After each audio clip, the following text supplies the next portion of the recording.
আম খেলে কি বাত ব্যথা বাড়ে? আমাদের চেম্বারে আসা অনেক বাত ব্যথার রোগী এই কোশ্চেনটা করে থাকে, কমনলি করে থাকে যে আম খেলে কি বাত ব্যথা বাড়ে।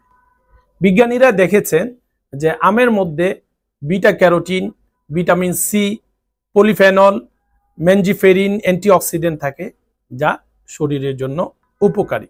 অতিরিক্ত পাকা আমে চিনির পরিমাণ বেশি থাকে যা রিউমাটয়েড আর্থ্রাইটিসের ক্ষেত্রে ইনফ্লামেশন তৈরি করে, এবং আমের মধ্যে ফ্রুকটোজ থাকে, যে ফ্রুকটোজ থেকে পরবর্তীতে ইউরিক অ্যাসিড বাড়তে পারে। তাহলে গাউটের রোগীর ক্ষেত্রে এই আম না খাওয়া ভালো।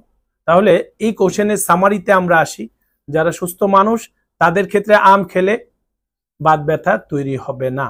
2, যাদের অস্টিওআর্থ্রাইটিস আছে তাদের ক্ষেত্রে আম খেলে কোনো সমস্যা নেই, কিন্তু যাদের রিউমাটয়েড আর্থ্রাইটিস আছে এবং গাউট আছে তাদের ক্ষেত্রে আম না খাওয়াই ভালো।